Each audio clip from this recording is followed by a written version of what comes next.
bahwa setiap kekuasaan atau rezim penguasa yang tidak peduli pada keadilan pasti akhirnya roboh atau runtuh. Soal kapan bukan urusan manusia. Manusia hanya berusaha, hasil akhir di tangan Allah Subhanahu wa taala yang Maha Esa. Kita sekarang masuk ke bab 13, yaitu masa depan Papua Barat dan Papua.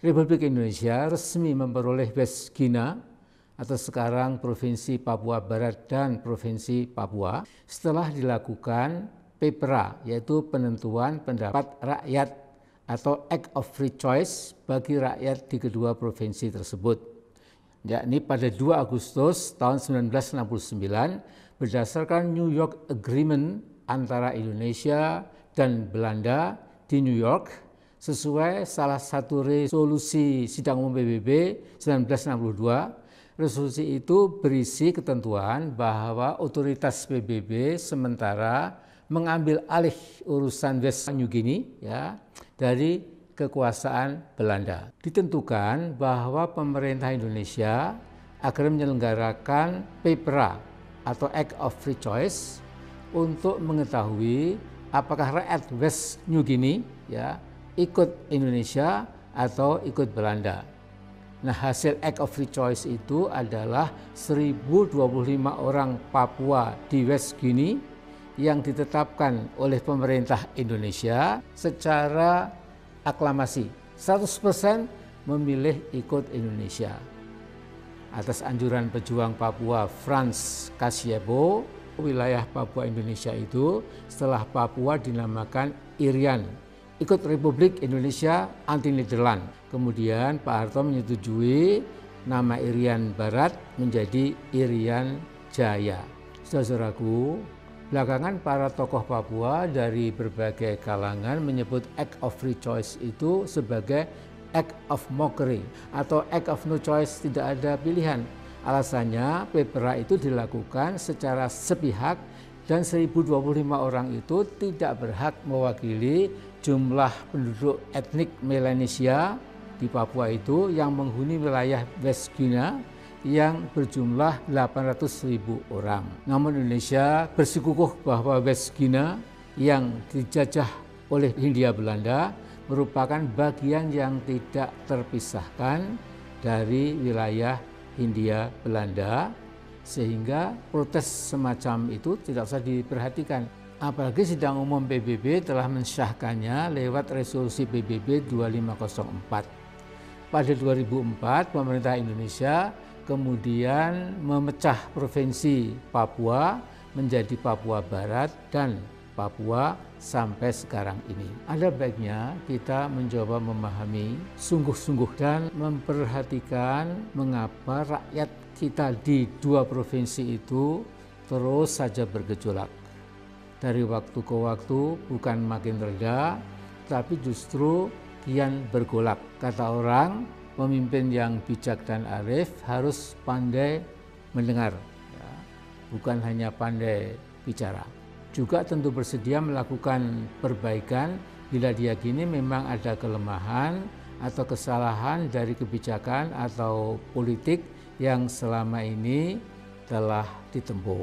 Nah, jangan seperti omongan Pak Luhut, ya kalau orang Papua enggak ada gejolak, bukan orang Papua namanya. Omongan seperti ini tentu membuat rakyat Papua lebih marah lagi. Kita perhatikan beberapa butir berikut ini.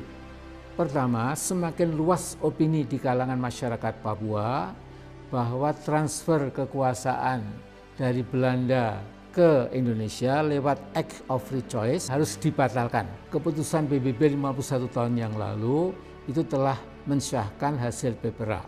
Namun kini terus digugat oleh tokoh-tokoh antara lain Benny Wenda, Ketua ULMWP, United Liberation Movement for West Papua.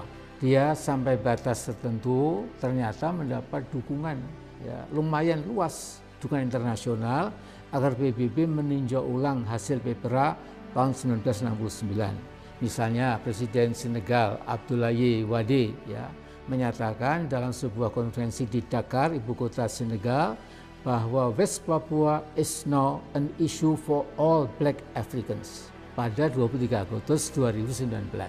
Sementara Parlemen Uganda juga menyatakan dukungan penuh untuk kemerdekaan Papua Barat. Bahwa Benny Wenda sampai dijadikan warga kehormatan kota Oxford menunjukkan simpati Inggris pada langkah-langkah UMLBP. Jacob Rombiak, sekretaris UMLBP, juga sangat aktif berkeliling ke kampus-kampus besar di luar negeri, menjual gagasan pentingnya rerun Act of Free Choice 1969 yang lalu. Usaha ULMBP sangat gigih untuk menembus PBB agar isu Papua Barat merdeka masuk ke jadwal sidang umum PBB, agar ada referendum untuk Papua seperti referendum di Timor Timur tahun 1999 yang melahirkan Timor Leste. Kita sebaiknya tidak meremehkan gerakan internasional ULMBP. Lebih bagus sedia payung sebelum hujan. Kedua, mulai tercetak di benak banyak kalangan bahwa telah terjadi pelanggaran HAM sejak Papua dan Papua Barat bergabung dengan Indonesia. Nah, di sini kita perlu merenung bahwa memang ada ekses serius hilangnya nyawa orang-orang tidak berdosa di Papua ya gara-gara mengekspresikan keinginan merdeka lewat pengibaran bendera bintang kejora. Sementara itu banyak kalangan LSM internasional ya, yang menyebarkan hoaks seolah-olah yang terjadi di Papua dan Papua Barat adalah sebuah bentuk genosida. Ketiga, telah terjadi ketidakadilan ekonomi bagi rakyat Papua. Di Papua Barat misalnya British Petroleum itu mengeruk gas alam dari lapangan gas Tangguh siang malam sejak 2002. Pemerintahan Megawati menjual gas tersebut ke China dalam suatu kontrak jangka panjang ya.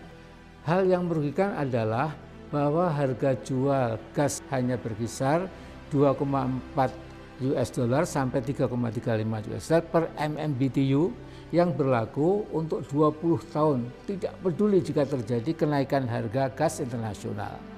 Padahal harga jual gas biasanya berubah naik atau turun sesuai fluktuasi harga minyak dunia dan sempat mencapai 12 dolar per MMBTU. Setelah dirugikan puluhan tahun dengan harga jual gas Tangguh yang rendah, pada 2014 pemerintahan SBY akhirnya alhamdulillah berhasil menegosiasikan harga menjadi lebih bagus, yakni sekitar 12 dolar per MMBTU. Di Papua, Freeport-McMoRan bukan saja menjadi semacam negara dalam negara, tapi negara di atas negara. Di Papua, PT Freeport ini asing ya, dan MIFI, nah ini nasional, menjadi musuh rakyat Papua. Keempat, di samping perusahaan asing seperti British Petroleum di Papua Barat dan Freeport-McMoRan di Papua, kehancuran ekologi bahkan pembunuhan ekologi, ekosida ya, berjalan terus tanpa henti. Sumbangan Freeport yang berupa royalti dan pajak buat APBN Indonesia rata-rata hanya 0,8%. Jadi seandainya Freeport ditutup dan tidak diperpanjang lagi, ekonomi Indonesia tidak akan terpengaruh sama sekali. Akan tetapi kehancuran ekologi yang tidak mungkin diperbaiki dengan cara apa saja sesungguhnya lebih berbahaya lagi.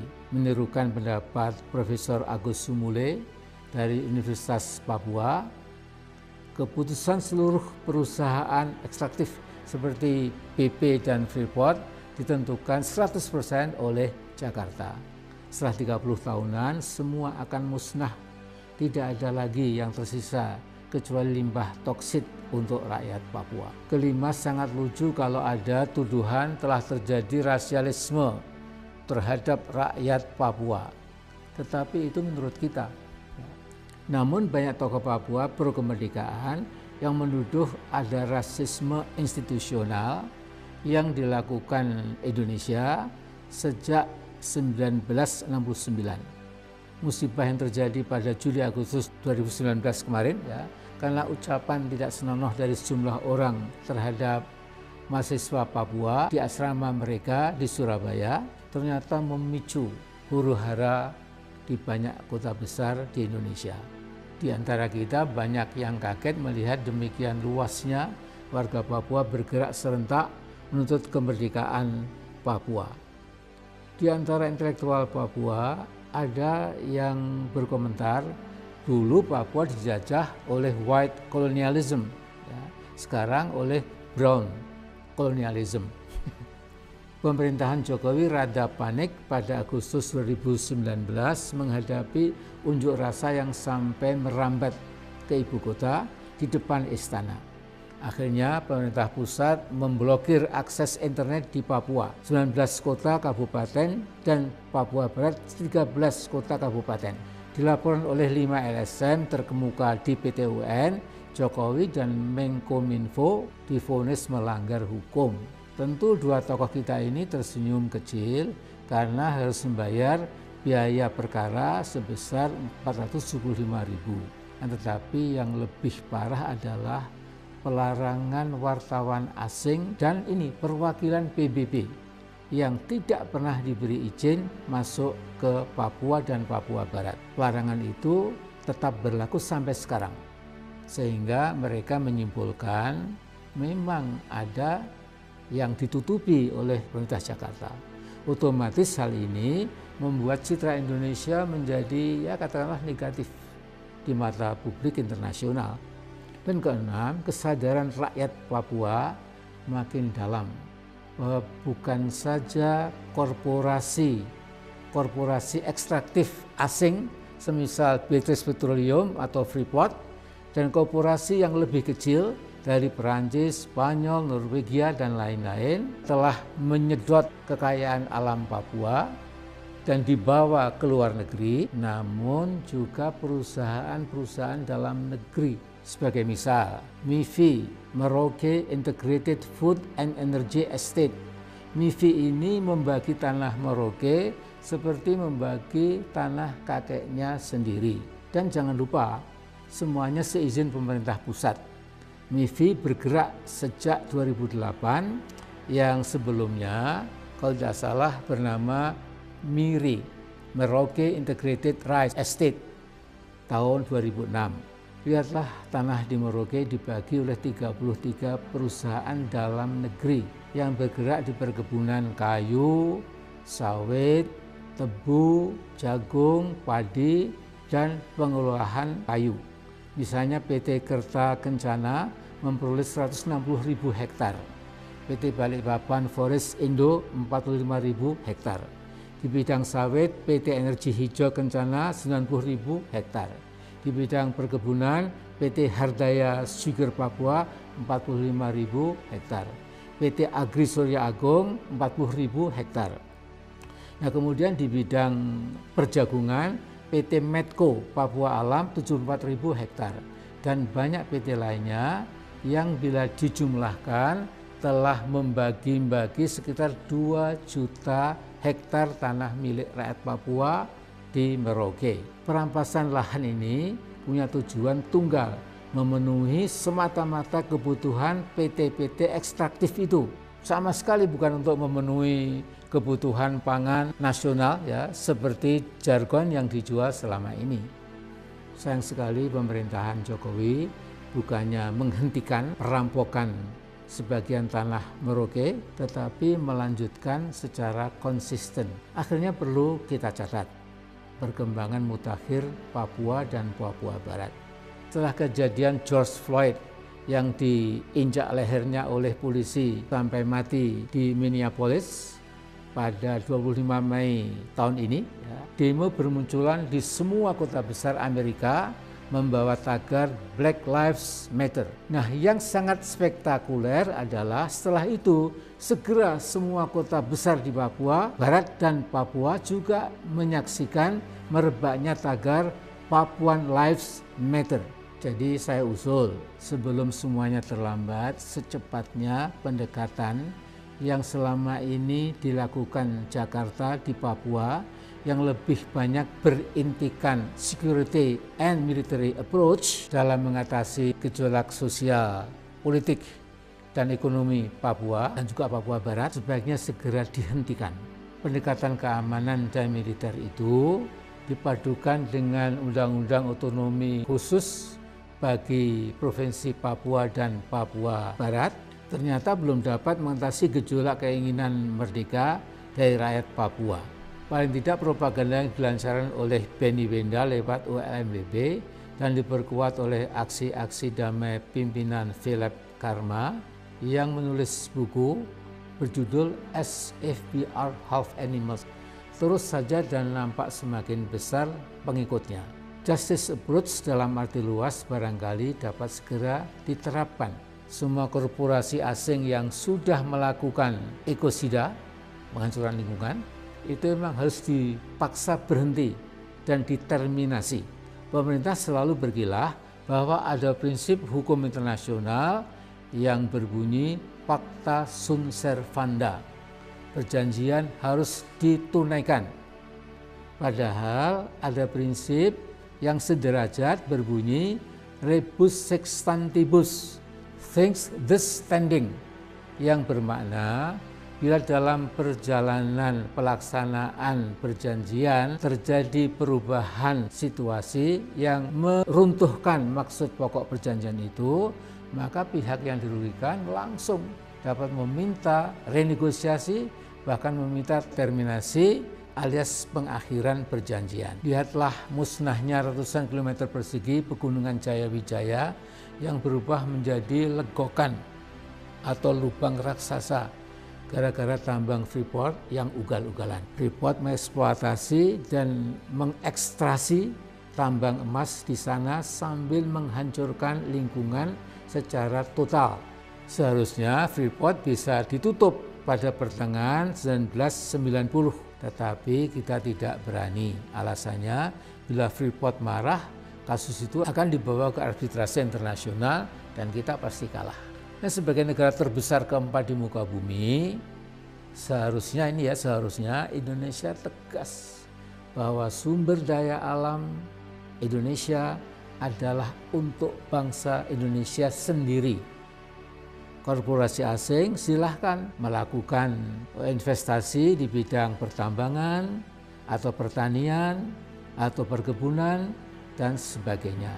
Namun Indonesia tetap menjadi negara tuan, bukan negara kacung yang menderita kompleks inferioritas. Lihatlah Cina misalnya, dalam membela kepentingan ekonominya, Cina membuat peraturan setiap sengketa dengan korporasi asing harus dibawa ke arbitrase Cina sendiri. Ternyata semua korporasi asing yang bergerak di Cina memenuhinya. Bolivia negara kecil tetapi presidennya punya nyali besar dan berjiwa petarung. Evo Morales begitu dilantik jadi presiden pada 2006 langsung memanggil seluruh korporasi asing yang ada di Bolivia. Semua korporasi asing diberitahu bahwa secara sepihak pemerintahan yang baru akan membuat aturan baru yang berpihak pada kepentingan rakyat Bolivia. Dengan aturan baru itu, semua korporasi asing masih mendapat untung tetapi jauh lebih kecil, tidak bisa semena-mena lagi. Anehnya, seluruh korporasi asing semua setuju, tidak ada yang meninggalkan Bolivia. Sayangnya Indonesia negara besar tetapi elit penguasanya bernyali kerdil dan terus saja menjadi subordinat berbagai korporasi asing. Di atas kertas setelah Inalum membayar 3,8 miliar dolar, Indonesia menguasai 51% saham PT Freeport.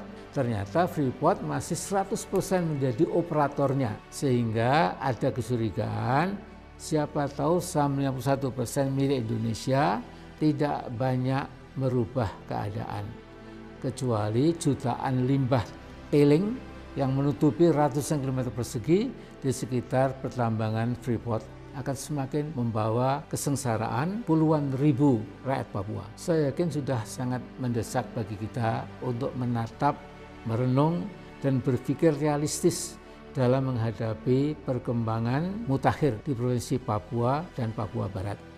Situasi di lapangan bergerak sangat cepat sehingga kita tidak boleh berleha-leha dan menganggap perkembangan politik di dua provinsi paling timur itu masih normal-normal saja dan masih terkendali. Tidak berlebih bila Jakarta Post pada 2 September 2019 menurunkan tulisan berjudul How to Lose Propaganda War Over Papua. Harus kita akui bahwa ofensif diplomatik dan propaganda tokoh-tokoh di dua provinsi Papua sudah memetik hasil besar di dalam dan luar negeri. Yang dilakukan pemerintah kita hanyalah defensif dan cenderung menganggap enteng perkembangan pergolakan saudara-saudara kita di Papua Barat dan Papua. Di dalam negeri khususnya di dua provinsi itu, keinginan merdeka dari NKRI lewat referendum yang disupervisi oleh PBB sudah sangat meluas. Sangat keliru kalau kita terus menganggap sepele perkembangan politik sangat dramatis dan drastis di bumi Papua itu. Secara resmi 57 pastor pribumi Katolik Papua dari 5 keuskupan se-regio Papua menyatakan sikap agar pemerintah Jakarta memberi kesempatan kepada orang Papua untuk melakukan referendum. Apakah tetap bersama Indonesia atau membangun negara Papua sendiri. Nah, pernyataan sikap itu diluncurkan pada 21 Juli tahun ini. Undang-undang otonomi khusus untuk Papua ditentang oleh hampir seluruh masyarakat di tanah Papua. Bahkan Lukas NMB, Gubernur Papua, Majelis Rakyat Papua dan Papua Barat, OLMWP, Free WP, WPCC, Solidaritas Perempuan Papua, Pemuda dan Mahasiswa Papua, semua menolak otonomi khusus Jilid 2. Di antara mereka ada bahkan yang mengibaratkan Otsus hakikatnya sebuah peti mati, coffin untuk rakyat Papua. Juga ada yang mengibaratkan otonomi khusus itu seperti makanan beracun yang berakhir dengan kematian Papua. Dewan Gereja Papua, BPCC, juga menolak Otsus Jilid 2 dengan alasan karena dirancang sepihak oleh Jakarta. Refleksi tahunan yang dipublikasikan pada 5 Juli tahun ini bertema Tuhan Otsus dan Pembangunan Indonesia di Papua sudah mati. Tema itu menunjukkan kekesalan dan kemarahan masyarakat Papua yang kini sudah sama cerdasnya, sama pintarnya, sama tajamnya dengan masyarakat suku-suku lainnya di Indonesia. Sungguh sangat gegabah bila di antara kita ada yang masih menganggap seolah saudara kita di Papua kalah cerdas dan kalah pintar dibandingkan dengan suku atau etnik lainnya. Perkembangan cukup mengagetkan adalah apa yang terjadi di kantor Dewan Adat Papua, Bidap Expo Wamena pada 22 Juli tahun ini. Tatkala diumumkan sebuah petisi namanya Peluncuran Petisi Rakyat Papua Tolak Otsus Jilid 2, dan yang hadir tidak sembarangan. Tokoh-tokoh seperti Philip Karma, Yosefa Alomang, Dewan Adat Papua, perwakilan akademisi Uncen, dan 23 organisasi pergerakan yang terdiri dari LSM dan berbagai organisasi akar rumput. Philip Karma mungkin lebih berpengaruh dari Benny Wenda karena ketekunannya di dalam menanamkan kesadaran Papua bahwa Papua bisa mandiri, terhormat, dan lebih punya masa depan daripada terus bersama Indonesia dengan segala alasan dan argumen. Sementara Mama Alomang atau Yosefa Alomang dianggap sebagai Ibu Kartini Papua, tokoh wanita yang sudah sangat sepuh tetapi berani menentang PT Freeport itu tidak pernah lelah membangun rasa percaya diri rakyat Papua. Nah, saya melihat dukungan internasional pada upaya Papua melepaskan diri dari NKRI juga semakin luas, terutama di kampus-kampus di dunia barat, di Australia, Inggris, dan Amerika. Hampir semua negara Melanesia mulai terbuka juga mendukung perjuangan kemerdekaan Papua. Pada 30 Juli tahun ini, rakyat Vanuatu di samping merayakan kemerdekaannya yang ke-40 ya, juga menyatakan dukungan Vanuatu untuk kemerdekaan Papua dan Papua Barat.